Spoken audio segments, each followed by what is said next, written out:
Assalamualaikum warahmatullahi wabarakatuh. Saya di sini akan menjelaskan tentang paragraf. Apa itu paragraf? Paragraf merupakan sebuah kumpulan dari kalimat-kalimat yang berisi tentang ide pokok atau gagasan-gagasan utama.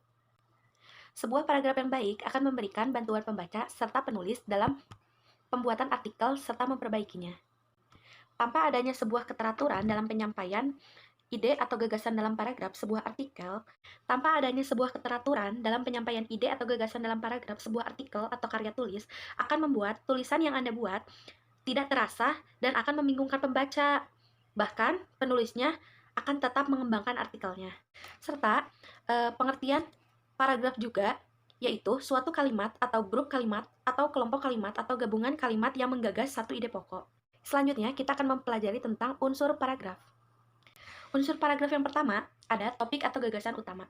Topik atau gagasan utama yaitu unsur yang paling penting karena unsur inilah yang menjadi jiwa atau isi dari keseluruhan paragraf.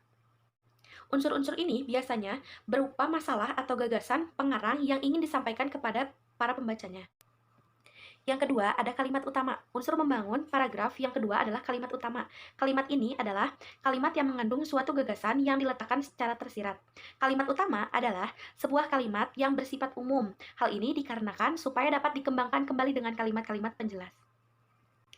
Yang ketiga, ada kalimat pendukung. Kalimat pendukung yaitu suatu kalimat yang mengandung gagasan-gagasan penjelas. Kalimat ini mempunyai fungsi untuk menguatkan atau mendukung gagasan utama yang ada dalam kalimat utama dengan cara memberikan berupa fakta, contoh, opini, dan lain-lain. Yang selanjutnya yang keempat ada supaya menjadi sebuah paragraf yang padu, kalimat-kalimat di dalam paragraf disusun dengan menggunakan transisi atau konjungsi. Ada dua macam konjungsi yang biasa dipakai, yaitu konjungsi antar kalimat dan konjungsi intrakalimat. Konjungsi intrakalimat yaitu kata sambung yang menghubungkan antara induk kalimat dan anak kalimat. Contohnya yaitu dan, tetapi, karena, agar, dan lain sebagainya. Yang kelima ada penegas. Unsur yang terakhir yaitu penegas. Unsur ini tidak terlalu penting di dalam sebuah paragraf, karena tidak semua paragraf mempunyai penegas. Fungsi dari penegas ini yaitu untuk menambah daya tarik sebuah paragraf untuk menghindari kebosanan saat membacanya. Jadi, saat pembaca membaca artikel atau karya tulis ini, dia tidak akan bosan membacanya sebagai penegas atau pengulang gagasan utama. Yang selanjutnya ada syarat paragraf. Paragraf yang baik merupakan paragraf yang dapat menyampaikan pikiran dengan baik kepada pembaca. Adapun syarat dari paragraf yaitu mempunyai syarat-syarat sebagai berikut. 1. Kesatuan atau unity. Yang dimaksud dengan kesatuan yaitu suatu paragraf harus dibangun dengan satu pikiran yang jelas. Satu pikiran tersebut diuraikan ke dalam bentuk pikiran pokok dan beberapa pikiran jelas. Hubungan pikiran yang satu dengan pikiran lainnya menandakan bahwa paragraf tersebut sudah mempunyai kesatuan. Yang kedua adalah kepaduan atau koherensi. Kepaduan terwujud dari hubungan kompak antara kalimat pembentuk paragraf. Kepaduan yang baik terjadi jika hubungan timbal balik antara kalimat wajar dan mudah dipahami. Ada beberapa cara supaya paragraf mempunyai kepaduan yang kompak, yaitu dengan memakai kata ganti, kata penghubung, serta perincian urutan pikiran. Yang ketiga ada kelengkapan. Suatu paragraf dikatakan kalimat lengkap jika berisi kalimat-kalimat penjelas yang cukup untuk menunjang kalimat pokok. Yang selanjutnya ada fungsi paragraf. Yang pertama, berfungsi untuk mengekspresikan gagasan dalam bentuk tulisan dengan memberikan suatu bentuk pikiran dan perasaan dengan serangkaian kalimat yang tersusun secara logis dalam suatu kesatuan.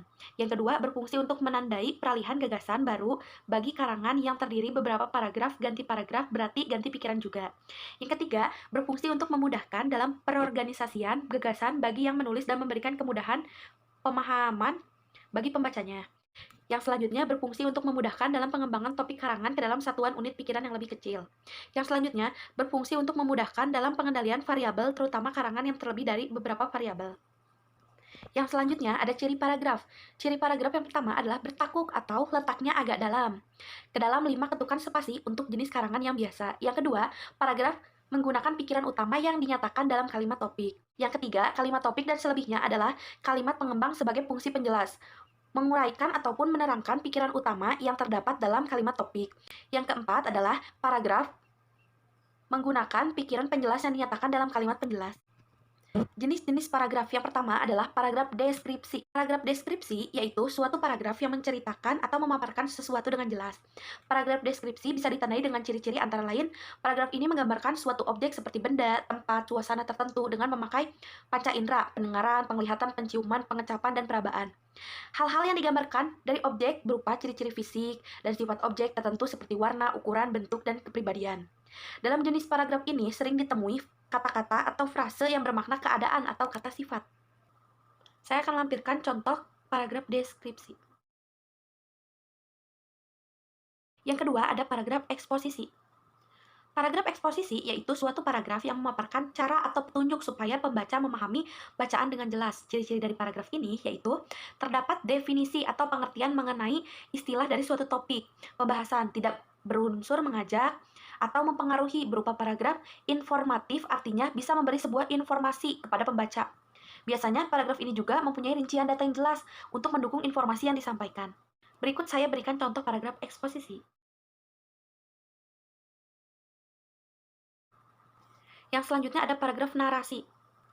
Paragraf narasi merupakan suatu paragraf yang menceritakan suatu kejadian atau peristiwa yang di dalamnya terdapat subjek, pelaku, kejadian, serta alur cerita. Ciri-ciri dari paragraf ini adalah dalam urutan waktu, baik alur maju atau mundur, berisi tentang peristiwa menceritakan sesuatu perbuatan atau tindakan seseorang, mempunyai unsur-unsur seperti tokoh, latar, sudut pandang, pengarang.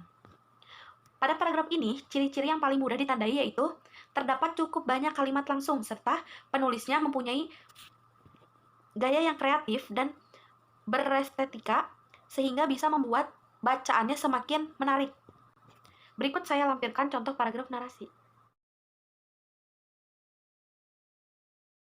Yang selanjutnya adalah paragraf argumentasi. Paragraf argumentasi merupakan suatu paragraf yang mengutarakan sesuatu pendapat atau ide yang mempunyai alasan yang mendukung. Ciri-cirinya yaitu kalimat yang berupa suatu pendapat atau gagasan yang disampaikan oleh seorang penulis. Pendapat yang disampaikan biasanya berupa suatu hal yang menarik, pembacanya menciptakan kontroversi di masyarakat. Serta disertai dengan kalimat-kalimat penjelas berupa alasan yang kuat dan didukung oleh fakta. Contohnya adalah data statistik, grafik, untuk lebih meyakinkan pembacanya, dan diakhiri dengan sebuah kesimpulan yang logis dan berdasarkan gagasan utama yang disampaikan di awal kalimat. Berikut saya lampirkan contoh paragraf argumentasi. Yang selanjutnya adalah paragraf persuasi. Paragraf persuasi yaitu suatu paragraf yang berisi ajakan mempunyai tujuan supaya pembaca melakukan tindakan. Paragraf persuasi mempunyai alasan-alasan yang kuat, disertai dengan data dan fakta. Paragraf ini berusaha meyakinkan pembacanya untuk melakukan apa yang mempercayai yang ditulis oleh si penulisnya. Paragraf persuasi banyak memakai kata-kata ajakan seperti ayo, mari, sebagainya. Biasanya mengutamakan kesepakatan pendapat dan menghindari konflik supaya kepercayaan pembacanya tidak hilang. Yang selanjutnya adalah struktur paragraf. Struktur yang pertama yaitu paragraf terdiri atas transisi kalimat, kalimat topik, kalimat pengembang, dan kalimat penegas. Yang kedua, paragraf terdiri antara transisi berupa kata, kalimat topik, kalimat pengembang, dan kalimat penegas.